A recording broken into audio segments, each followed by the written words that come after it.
Dear children, good morning. पिछली कक्षा में मैं तुम सबको बता दिया था कि अगला पीरियड मेरा चैप्टर 1 का एक्सप्लेनेशन होगा। मेरे बच्चों, पिछली बार ही मैंने तुम्हें बता दिया था कि इस कविता की पृष्ठभूमि क्या है। फिर भी चूंकि मैं अर्थ बताने जा रहा हूं, इसीलिए उस पृष्ठभूमि का जिक्र करना बहुत आवश्यक है, तभी मेरे बच्चों इसका अर्थ समझ पाओगे। शीर्षक है आज तिरंगा लहराता है। हाँ, एक बात मेरे बच्चों, जब ये ऑडियो वीडियो तुम्हें मिलेगा उस समय जो मैं इस चैप्टर का फोटो भेजा हूं, प्लीज उसको अपने सामने रखना ताकि इसका अर्थ समझने में आसानी हो। मैं एक एक पंक्ति का अर्थ बताऊंगा, लेकिन अर्थ बताने से पहले मैं बच्चों को बताऊं फिर से, आज तिरंगा फहराता। तिरंगा हमारे देश के राष्ट्रीय ध्वज का नाम है। क्यों इसको तिरंगा कहा गया? क्योंकि इसमें 3 रंग है। 3 रंग, ऊपर में केसरिया रंग है जो त्याग और वीरता का प्रतीक है, बीच में सफेद रंग है और उसके बीच में एक चक्र बना हुआ। सफेद रंग शांति का प्रतीक है और वह चक्र धर्म का प्रतीक है। नीचे का हरा रंग हरियाली और खुशहाली का प्रतीक है। इन रंगों का समावेश देखो। ऊपर का केसरिया रंग इसलिए क्योंकि इस आजादी को पाने के लिए हमारे देश के अनेक देशभक्तों ने, अनगिनत देशभक्तों ने, जिनकी संख्या लाखों में थी, अपने प्राणों की आहुति दी थी। दूसरा बीच का सफेद रंग, हम किसी से युद्ध करने वाले नहीं हैं, पूरे संसार को शांति का उपदेश देने वाला, इसलिए बीच का रंग सफेद है। उस सफेद रंग के बीच में चक्र है जो हमारे धर्म का प्रतीक है। मतलब ये कि हम भारतीय कभी ऐसा काम नहीं करते, कभी कोई ऐसा आचरण नहीं दिखाते जो धर्म के विरुद्ध हो। हमेशा भारत की धरती पर धर्म की धूम रही है, धर्म की धूम रही है। जब भी अधर्मियों ने भारत में धर्म का नाश करना शुरू किया है, तब तक ईश्वर मानव रूप धारण करके धरती पर आया है। महाभारत का एक, यदा यदा ही धर्मस्य ग्लानिर्भवति भारत अभ्युत्थानम् अधर्मस्य तदात्मानं सृजाम्यहम्। कुरुक्षेत्र के मैदान में कृष्ण ने अर्जुन को उपदेश दिया था कि जब जब धरती पर धर्म की हानि होती है, तब तब पापियों का नाश करके धर्म की स्थापना के लिए मैं धरती पर अवतरित होता हूं। मेरे बच्चों, झंडे के नीचे का तीसरा रंग हरियाली और प्रसन्नता का प्रतीक है। हम सभी जानते हैं कि भारत की 2/3 जनता गांव में रहती है और उनका जीवन खेती पर निर्भर है। आज भी भले ही गांवों से पलायन होने के कारण शहरों की आबादी बढ़ रही है, फिर भी आज भी वो अनुपात पहले जैसा ही, 2/3 जनता गांव में रहती है। हमारा देश किसानों का देश कहलाता है, किसानों का, विद्वानों का, लेकिन सबसे पहले नाम आता है किसानों का। मेरे बच्चों, क्यों? क्योंकि भारत में जितना अनाज की पैदावार होती है, जितना दुग्ध का उत्पादन होता है, दूध का, विश्व के गिने चुने देशों में उतना अनाज पैदा होता है, उतना दूध बनता है मेरे बच्चों। इसलिए नीचे का रंग हरा है, जो हमारे हरियाली और खुशहाली का प्रतीक है। अब मैं अर्थ पा रहा हूं, आज तिरंगा फहराता है अपनी पूरी शान से।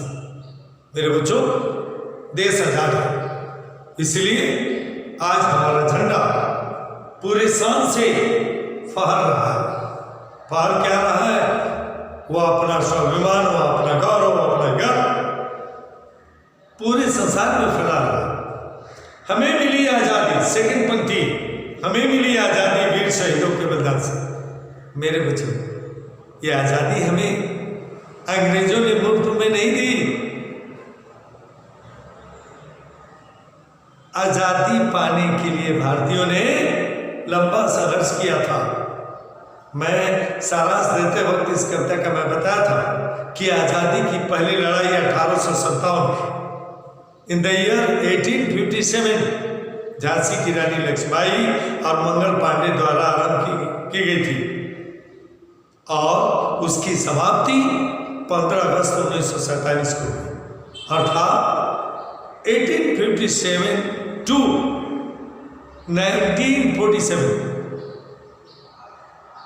तात्पर्य 90 वर्ष, कम से कम 90 वर्ष लगे आजादी पाने में।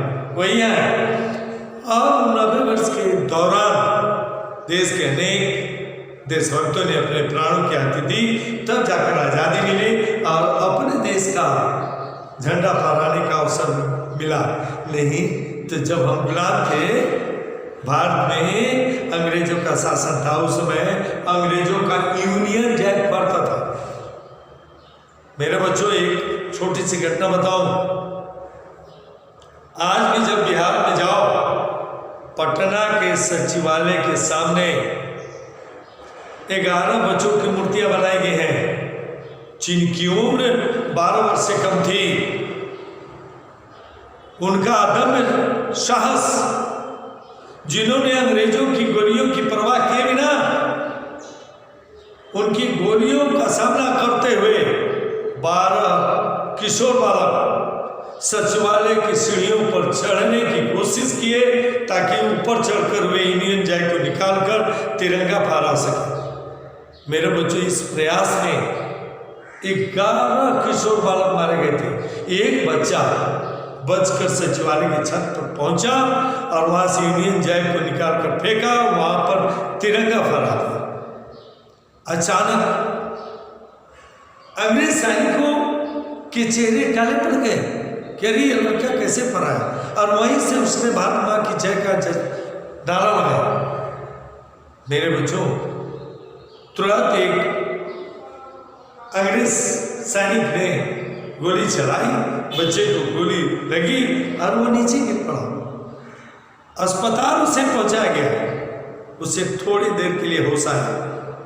होश में आने पर उस बालक ने, उस किशोर बालक ने पूछा, गोली कहाँ लगी है, सीने में या पीठ पर? डॉक्टर ने बताया, गोली सीने में लगी। बच्चे के चेहरे पर मुस्कुराहट आई और उसने शांति का अनुभव किया और वह चिर निद्रा में सो गया। ये है मेरे बच्चों भारतीय झंडे की शान, भारतीय झंडे की शान। आजादी के लिए हमारी लंबी चली लड़ाई थी। आजादी के लिए हम लोगों ने लंबी लड़ाई लड़ी थी। लाखों लोगों ने इसकी कीमत भी चुकाई थी। नेक्स्ट, व्यापारी बनकर आए, छल से हम पर राज किया। अंग्रेजों ने केवल व्यापार करने के मकसद से भारत में प्रवेश किया था, लेकिन वे महत्वाकांक्षी थे। उनके सपने बड़े थे। वे केवल व्यापार ही नहीं किए, व्यापार को फैलाया और अंत में भारत पर अपना शासन कर लिया। और उन्होंने फूट डालो, राज करो, डिवाइड एंड रूल को अपनाया। और हम भारतीय उस समय अंग्रेजों के बहकाव में आकर एक दूसरे से लड़े और उनके गुलाम बने। हमको आपस में लड़वाने की नीति अपनाई थी। वे हमें आपस में लड़ाकर एक दूसरे को कमजोर करने की उन्होंने नीति अपनाई थी अंग्रेजों ने। हमने अपना गौरव पाया अपने स्वाभिमान से। अंत में जब हमें अपनी गलती का एहसास हुआ तब हमने अपना खोया हुआ सम्मान पाया, आज़ादी पाई और तिरंगा झंडा फहराने का अवसर प्राप्त किया। हमें मिली आज़ादी वीर शहीदों के बलिदान से। आज़ादी मुफ्त में नहीं मिली। अंग्रेजों ने नहीं कहा कि लो ये अपनी आज़ादी ले लो, उन्हें मजबूर होना पड़ा। महात्मा गांधी के अहिंसात्मक आंदोलन से, नेताजी सुभाष चंद्र बोस के हिंसात्मक आंदोलन से, हमारे देश के वीर सपूतों के आंदोलन से, बाल गंगाधर तिलक, लाला लाजपत राय, चंद्रशेखर आजाद, सरदार भगत सिंह, अरे उनकी इतनी गिनती इतनी अधिक थी जिनकी गिनती नहीं कराई जा सकती। और बिना नाम के अपने आप को उत्सर्ग करने वाले तो लाखों थे। गांधी, तिलक, सुभाष, जवाहर का यह प्यारा देश। यहाँ कुछ देशभक्तों के नाम है। महात्मा गांधी, बाल गंगाधर तिलक, सुभाष चंद्र बोस, पंडित जवाहरलाल नेहरू। उनके बलिदान के स्वरूप यह आज़ादी हमें मिली है। जियो और जीने दो सबको, जियो और जीने दो सबको देता यह संदेश है। यह हमारा राष्ट्रीय ध्वज यह संदेश देता है कि खुद आराम से रहो और दूसरे को भी आराम से रहने का अवसर प्रदान करो। खुद अपने बारे में सोचो और साथ ही साथ दूसरे के बारे में भी सोचो। लगी गूंजने सभी दिशाएं वीरों के स्नान से। आज चारों तरफ जब भी 26 जनवरी या 15 अगस्त आता है, उन वीरों को हम याद करते हैं, उनके कार्यों का वर्णन करते हैं। स्कूल हो, दिल्ली हो, देश की राजधानी हो या कोई भी सरकारी भवन हो, हर जगह झंडा तोलन किया जाता है और देशभक्तों का जिक्र किया जाता है, उनकी कीर्ति का गुणगान किया जाता है। हमें मिली आज़ादी वीर शहीदों के बलिदान से। ये रिपीटिंग हमारे देश के देशभक्तों के उत्सर्ग से, बलिदान से, आत्मनिछावर से ये आज़ादी मिली है। हमें हमारी मातृभूमि से इतना मिला दुलार है, उसके आंचल की छैया में छोटा ही संसार। हमें अपने देश की मातृभूमि से बहुत प्यार मिला है। मेरे बच्चों, क्यों यह कभी इस बात का जिक्र किया है? आज भी आजादी मिलने के बाद लोग अपने छोटे से स्वार्थ के लिए देश के सम्मान को भूल जाते हैं। मेरे बच्चों, एक बात याद रखो, व्यक्ति से समाज बनता है, परिवार से समाज बनता है, समाज से समुदाय बनता है और समुदाय से राष्ट्र बनता है।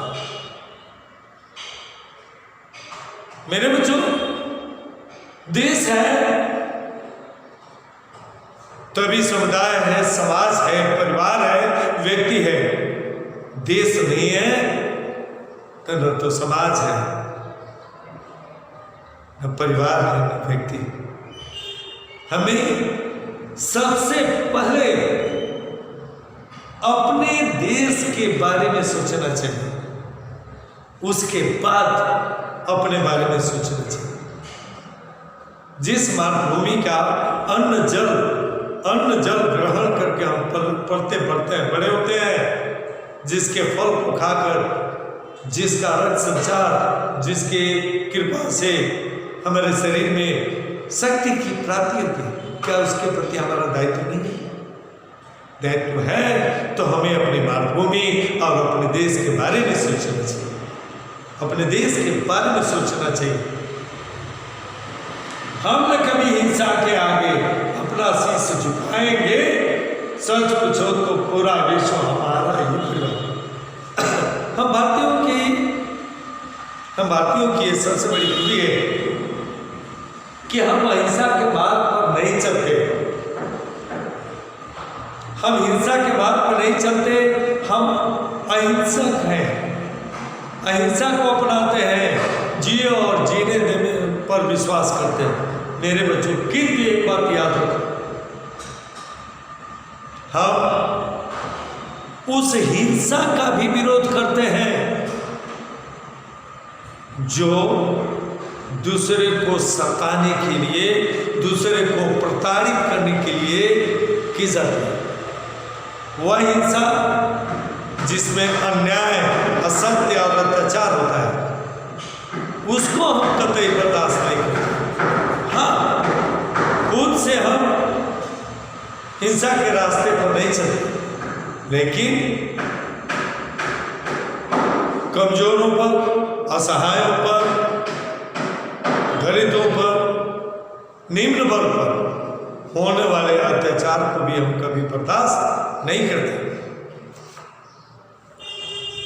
यह हमारा पूरा संसार एक परिवार है।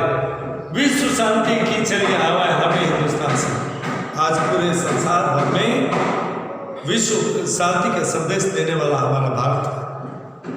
हमें मिली आज़ादी वीर शहीदों के बलिदान से। हमें जो भी आज़ादी मिली है अपने देश के देशभक्तों के बलिदान स्वरूप मिली है। मेरे बच्चों, आप उन्हीं के बलिदान स्वरूप हमारे देश का तिरंगा पाल रहा है। इस कविता का अर्थ समाप्त हुआ। मेरे बच्चों, इस कविता में कुछ कठिन शब्द हैं जिसको तुम्हें कापी में लिखना है। मैं एक एक करके उसका मीनिंग बता रहा हूँ, लिख दिया हूँ, जिससे तुम्हें अपनी कॉपी में लिखना है। नेक्स्ट पीरियड में हम इसका क्वेश्चन आंसर देंगे। पहला मीनिंग है शांत। शांत का मतलब होता है वैभव, धन संपदा। छल, कपट या धोखा, चीटिंग।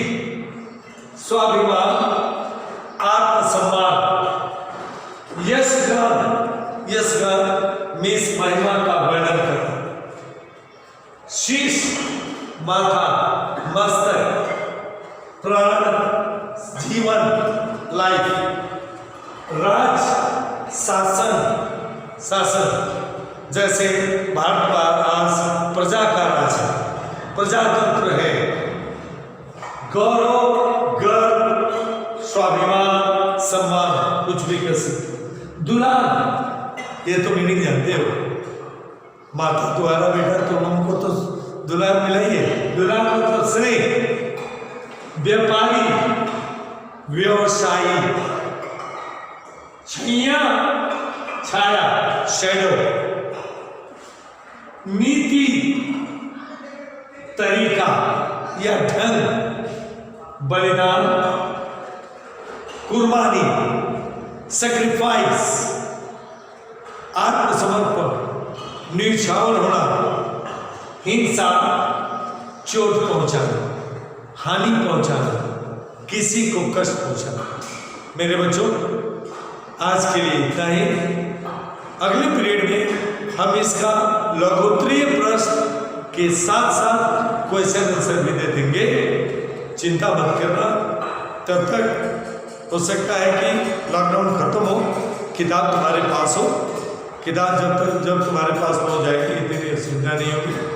और ईश्वर ने चाहा, खुदा ने चाहा, अल्लाह ने चाहा, प्रभु यीशु मसीह ने चाहा, भगवान बुद्ध ने चाहा, गुरु नानक ने चाहा,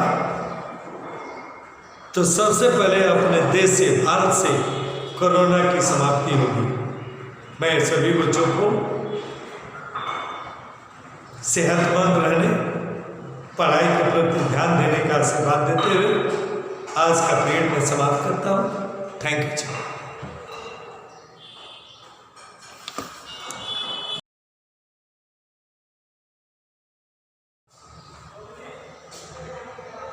डियर चिल्ड्रेन, गुड मॉर्निंग। पिछली कक्षा में मैं तुम सबको बता दिया था कि अगला पीरियड मेरा चैप्टर 1 का एक्सप्लेनेशन होगा। मेरे बच्चों, पिछली बार ही मैंने तुम्हें बता दिया था कि इस कविता की पृष्ठभूमि क्या है। फिर भी चूंकि मैं अर्थ बताने जा रहा हूं, इसीलिए उस पृष्ठभूमि का जिक्र करना बहुत आवश्यक है, तभी मेरे बच्चों इसका अर्थ समझ पाओगे। शीर्षक है आज तिरंगा लहराता है।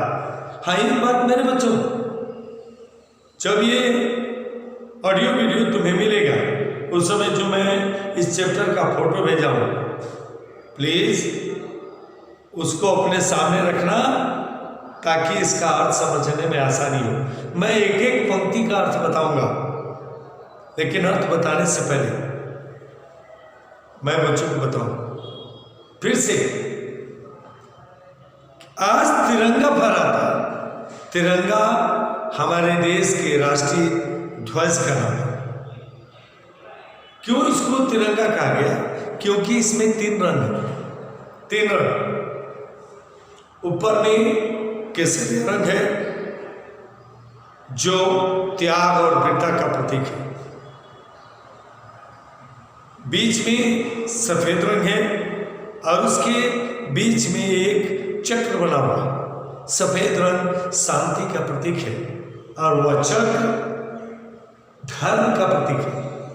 नीचे का हरा रंग हरियाली और खुशहाली का प्रतीक है। इन रंगों का समावेश देखो। ऊपर का केसरी रंग इसलिए क्योंकि इस आजादी को पाने के लिए हमारे देश के अनेक देशभक्तों ने, अनगिनत देशभक्तों ने, जिनकी संख्या लाखों में थी, अपने प्राणों की आहुति दी थी। दूसरा बीच का सफेद रंग, हम किसी से युद्ध करने वाले नहीं है, पूरे संसार को शांति का उपदेश देने वाले,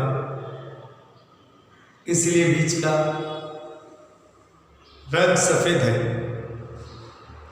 उस सफेद रंग के बीच में चक्र है जो हमारे धर्म का प्रतीक है। मतलब ये कि हम भारतीय कभी ऐसा काम नहीं करते, कभी कोई ऐसा आचरण नहीं दिखाते जो धर्म के विरुद्ध हो। हमेशा भारत की धरती पर धर्म की धूम रही है, धर्म की धूम रही है। जब भी अधर्मियों ने भारत में धर्म का नाश करना शुरू किया, तब तक ईश्वर मानव रूप धारण करके धरती पर आया है। महाभारत का एक यदा यदा ही धर्मस्य ग्लानिर्भवति भारत अभ्युत्थानम् अधर्मस्य तदात्मानं सृजाम्यहम्। कुरुक्षेत्र के मैदान में कृष्ण ने अर्जुन को उपदेश दिया था कि जब जब धरती पर धर्म की हानि होती है, तब तब पापियों का नाश करके धर्म की स्थापना के लिए मैं धरती पर अवतरित होता हूं। मेरे बच्चों, झंडे के नीचे का तीसरा रंग हरियाली और प्रसन्नता का प्रतीक है। हम सभी जानते हैं कि भारत की 2/3 जनता गांव में रहती है और उनका जीवन खेती पर निर्भर है। आज भी भले ही गांवों से पलायन होने के कारण शहरों की आबादी बढ़ रही है, फिर भी आज भी वो अनुपात पहले जैसे ही 2/3 जनता गांव में रहती है। हमारा देश किसानों का देश कहलाता है, किसानों का, विद्वानों का, लेकिन सबसे पहले नाम आता है किसानों का। मेरे बच्चों, क्यों? क्योंकि भारत में जितना अनाज की पैदावार होती है, जितना दुग्ध का उत्पादन होता है, दूध का, विश्व के गिने चुने देशों में उतना अनाज पैदा होता है, उतना दूध बनता है मेरे बच्चों। इसलिए नीचे का रंग हरा है जो हमारे हरियाली और खुशहाली का प्रतीक है। अब मैं अर्थ पा रहा हूं, आज तिरंगा फहराता है अपनी पूरी शान से। मेरे बच्चों, देश आजाद है, इसलिए आज हमारा झंडा पूरे शान से फहर रहा है। फहर क्या रहा है? वो अपना स्वाभिमान, वो अपना गौरव, अपना गर्व पूरे संसार में फैला रहा है। हमें मिली आजादी, सेकंड पंक्ति, हमें मिली आजादी वीर शहीदों के बलिदान से। मेरे बच्चों, ये आजादी हमें अंग्रेजों ने मुफ्त में नहीं दी। आजादी पाने के लिए भारतीयों ने लंबा संघर्ष किया था। मैं सारांश देते वक्त इस कविता का मैं बताया था कि आजादी की पहली लड़ाई 1857 इन द ईयर 1857 झांसी की रानी लक्ष्मीबाई और मंगल पांडे द्वारा आरंभ की गई थी और उसकी समाप्ति 15 अगस्त 1947 को हुई। अर्थात 1857 टू 1947, तात्पर्य 90 वर्ष, कम से कम 90 वर्ष लगे आजादी पाने में। वही है, और 90 वर्ष के दौरान देश के अनेक देशभक्तों ने अपने प्राणों की आहुति दी, तब जाकर आज़ादी मिली और अपने देश का झंडा फहराने का अवसर मिला। नहीं तो जब हम गुलाम थे, भारत में अंग्रेजों का शासन था, उस समय अंग्रेजों का यूनियन जैक फहरता था। मेरे बच्चों, एक छोटी सी घटना बताऊं।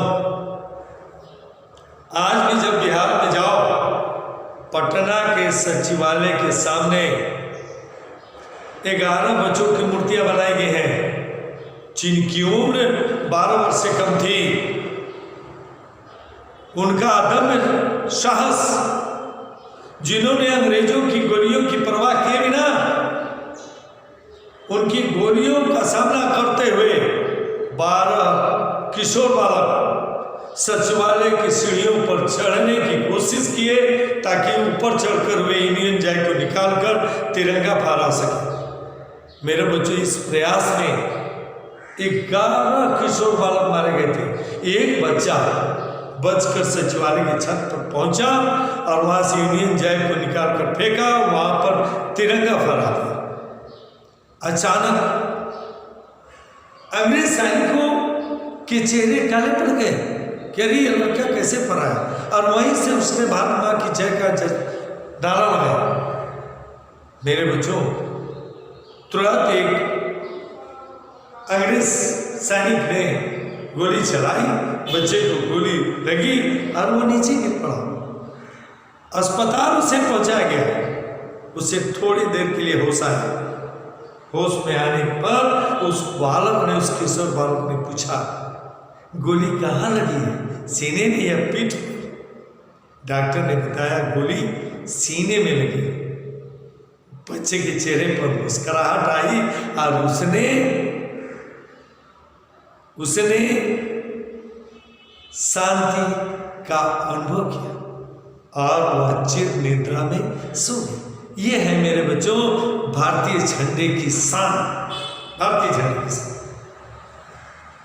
आजादी के लिए हमारी लंबी चली लड़ाई थी। आजादी के लिए हम लोगों ने लंबी लड़ाई लड़ी थी। लाखों लोगों ने इसकी कीमत भी चुकाई थी। नेक्स्ट, व्यापारी बनकर आए, छल से हम पर राज किया। अंग्रेजों ने केवल व्यापार करने के मकसद से भारत में प्रवेश किया था, लेकिन वे महत्वाकांक्षी थे। उनके सपने बड़े थे। वे केवल व्यापार ही नहीं किए, व्यापार को फैलाया और अंत में भारत पर अपना शासन कर लिया। और उन्होंने फूट डालो, राज करो, डिवाइड एंड रूल को अपनाया। और हम भारतीय उस समय अंग्रेजों के बहकाव में आकर एक दूसरे से लड़े और उनके गुलाम बने। हमको आपस में लड़वाने की नीति अपनाई थी। वे हमें आपस में लड़ाकर एक दूसरे को कमजोर करने की उन्होंने नीति अपनाई थी अंग्रेजों ने। हमने अपना गौरव पाया अपने स्वाभिमान से। अंत में जब हमें अपनी गलती का एहसास हुआ तब हमने अपना खोया हुआ सम्मान पाया, आजादी पाई और तिरंगा झंडा फहराने का अवसर प्राप्त किया। हमें मिली आजादी वीर शहीदों के बलिदान से। आजादी मुफ्त में नहीं मिली। अंग्रेजों ने नहीं कहा कि वो ये अपनी आजादी ले लो, उन्हें मजबूर होना पड़ा। महात्मा गांधी के अहिंसात्मक आंदोलन से, नेताजी सुभाष चंद्र बोस के हिंसात्मक आंदोलन से, हमारे देश के वीर सपूतों के आंदोलन से, बाल गंगाधर तिलक, लाला लाजपत राय, चंद्रशेखर आजाद, सरदार भगत सिंह, अरे उनकी इतनी गिनती इतनी अधिक थी जिनकी गिनती नहीं कराई जा सकती। और बिना नाम के अपने आप को उत्सर्ग करने वाले तो लाखों थे। गांधी, तिलक, सुभाष, जवाहर का यह प्यारा देश है। यहाँ कुछ देशभक्तों के नाम है: महात्मा गांधी, बाल गंगाधर तिलक, सुभाष चंद्र बोस, पंडित जवाहरलाल नेहरू। उनके बलिदान के स्वरूप की आजादी हमें मिली है। जियो और जीने दो सबको, जियो और जीने दो सबको देता यह संदेश है। यह हमारा राष्ट्रीय ध्वज यह संदेश देता है कि खुद आराम से रहो और दूसरे को भी आराम से रहने का अवसर प्रदान करो। खुद अपने बारे में सोचो और साथ ही साथ दूसरे के बारे में भी सोचो। लगी गूंजने सभी दिशाएं वीरों के स्नान से। आज चारों तरफ जब भी 26 जनवरी या 15 अगस्त आता है, उन वीरों को हम याद करते हैं, उनके कार्यों का वर्णन करते हैं।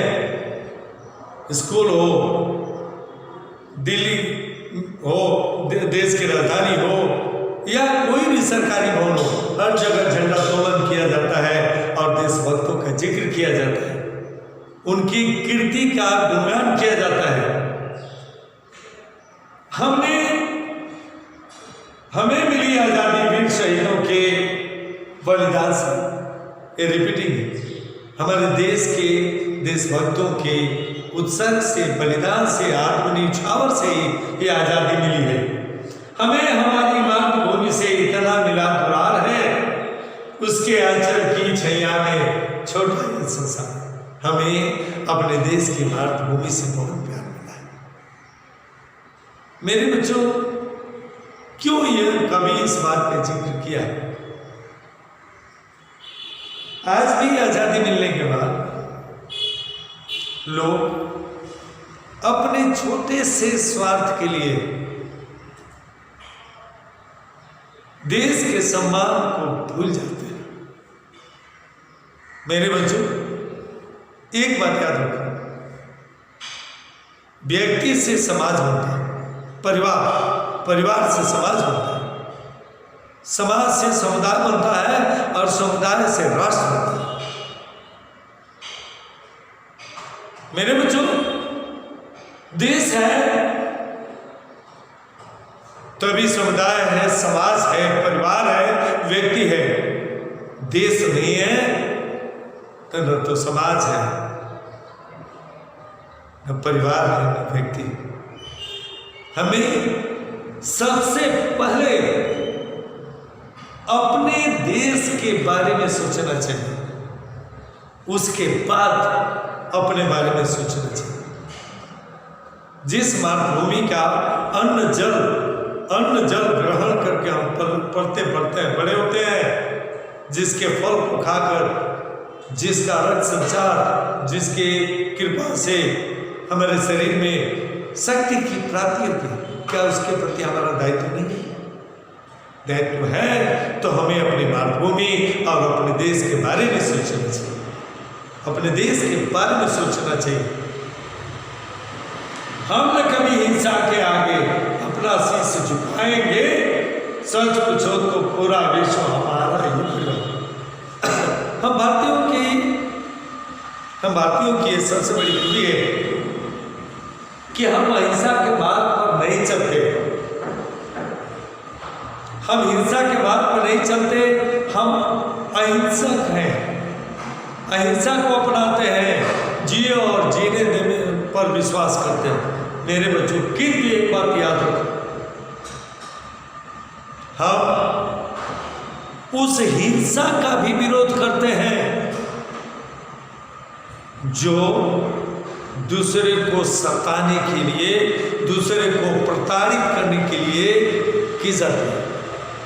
वह हिंसा जिसमें अन्याय, असत्य और अत्याचार होता है, उसको हम कतई बर्दाश्त नहीं करते।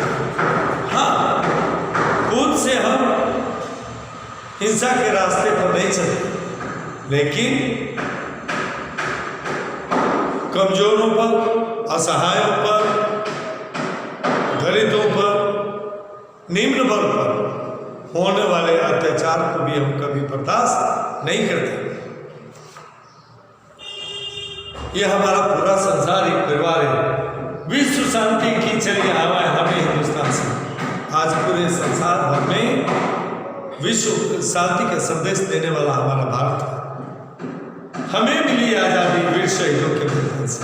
हमें जो भी आज़ादी मिली है अपने देश के देशभक्तों के बलिदान स्वरूप मिली है। मेरे बच्चों, आप उन्हीं के बलिदान स्वरूप हमारे देश का तिरंगा पाल रहा है। इस कविता का अर्थ समाप्त हुआ। मेरे बच्चों, इस कविता में कुछ कठिन शब्द हैं जिसको तुम्हें कॉपी में लिखना है। मैं एक एक करके उसका मीनिंग बता रहा हूँ, लिख दिया हूँ, जिससे तुम्हें अपनी कॉपी में लिखना है। नेक्स्ट पीरियड में हम इसका क्वेश्चन आंसर देंगे। पहला मीनिंग है शांत। शांत मतलब होता है वैभव, धन संपदा। छल, कपट या धोखा, चीटिंग। स्वाभिमान, आत्मसम्मान। यशगान, यशगान मीन्स महिमा का वर्णन करना। शीश, माथा, मस्तक। प्राण, जीवन, लाइफ। राज, शासन, शासन। जैसे भारत का आज प्रजा का राज है, प्रजातंत्र है। गौरव, गर्व, स्वाभिमान, सम्मान, कुछ भी कर सकते। दुलार, ये तो मीनिंग जानते हो। माता तुम्हारा बेटा, तुम हमको तो दुलार मिला ही है। दुलार मतलब स्नेह। व्यापारी, व्यवसायी। छैया, छाया, शैडो। नीति, तरीका या ढंग। बलिदान, कुर्बानी, सैक्रिफाइस। आत्मसमर्पण, निछावर होना। हिंसा, चोट पहुंचाना, हानि पहुंचाना, किसी को कष्ट पहुंचाना। मेरे बच्चों, आज के लिए इतना ही। अगले पीरियड में हम इसका लघुत्तरीय प्रश्न के साथ साथ क्वेश्चन आंसर भी दे देंगे। चिंता मत करना। तब तक हो सकता है कि लॉकडाउन खत्म हो, किताब तुम्हारे पास हो। किताब जब तुम्हारे पास हो जाएगी इतनी असुविधा नहीं होगी। और ईश्वर ने चाहा, खुदा ने चाहा, अल्लाह ने चाहा, प्रभु यीशु मसीह ने चाहा, भगवान बुद्ध ने चाहा, गुरु नानक ने चाहा, तो सबसे पहले अपने देश से, भारत से कोरोना की समाप्ति होगी। मैं सभी बच्चों को सेहतमंद रहने, पढ़ाई के प्रति ध्यान देने का आशीर्वाद देते हुए आज का पीरियड में समाप्त करता हूँ। Thank you.